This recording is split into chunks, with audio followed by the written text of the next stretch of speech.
Now, Israel and Iran have been firing missiles at each other. That's as part of Israel's war with Hamas. Iran is sponsoring Hamas like many other terrorist groups around the world. Could Israel actually have brought down this helicopter? I think that's extremely unlikely, extremely unlikely.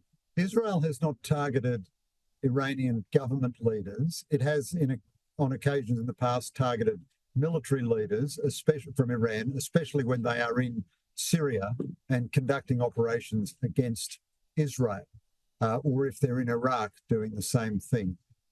This would be a very radical departure for Israel, and I don't think there'd be much upside to it, honestly.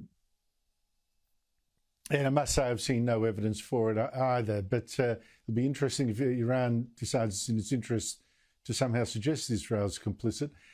Iran is actually, look, you've written this, I don't know how often, a part of a new axis of tyranny, really, with Russia, China, North Korea, all cooperating relatively closely.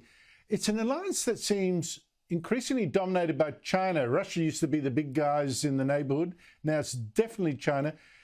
Look, I might be seeing too much in this, Greg, but I thought it was fascinatingly obvious last Thursday when Russian President Vladimir Putin came to visit China's President Xi Jinping, who made Putin walk to him for a greeting and showed in all his body language, as a master of it, who was boss, before finally offering him a hug when they said goodbye. Now, China's publicly backed Russia in its invasion of Ukraine. What was decided at this meeting, do we know? Well, I think this was the 19th or 20th time that Vladimir Putin has travelled to Beijing. You're absolutely right, Andrew. There's no doubt at all Xi Jinping is the dominant figure in this four-part alliance. And think that the West is almost stretched beyond capacity by the actions of the two medium members of this alliance, Russia and Iran, each of them much, much less powerful than China. If China and North Korea acted simultaneously with Russia and Iran, it'd be very hard for the United States to cope because the rest of us do almost nothing at all. I don't think we got any really revolutionary announceables out of this meeting.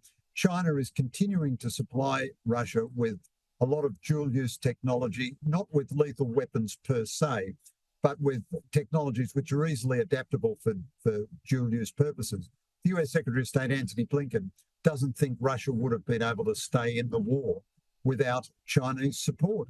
And the Biden administration has been, as you'd expect, completely weak in responding to China basically ensuring that the sanctions regime against Russia is toothless. Now, the friends of China would say it has prevailed on Russia not to use nuclear weapons, but it's very unclear to me Russia would have used nuclear weapons without Chinese restraint. But China empowers Russia, and so does North Korea by selling it missiles, and Russia and Iran in turn empower China. It's a very interesting dynamic. China's now the big brother, and Russia seems to exist to supply it with oil and gas and whatever China wants at rock bottom prices too because of the sanctions. You wrote a terrific piece, a very interesting piece in The Australian, Greg, about Donald Trump's lead over Joe Biden. It's now beginning to look, I must say, almost overwhelming with the elections in November. Yeah, so anything can happen. And I do think the election now is Donald Trump's to lose. Only he could lose it for himself, but he could lose it, of course, because he lacks all self-discipline. But he's now leading Biden in the general nationwide popular vote, which is astonishing given how badly Republicans fare in California and New York. But he is leading in the battleground states by very large margins, by more than 10 points in Nevada, by 7 points in Michigan. The closest one is Pennsylvania, where Trump is ahead 3 points. Well, if anything like those polls holds up in November, Trump wins handsomely, and all the trends are against Biden. The American people have decided he's not competent mentally or physically. Inflation is killing them. It's not going to get any better. Biden is not going to get any younger before the election. The people are very unhappy with the absolute open border with Mexico. On every single policy issue, Biden has caved in to the left. He is a president in a world of trouble.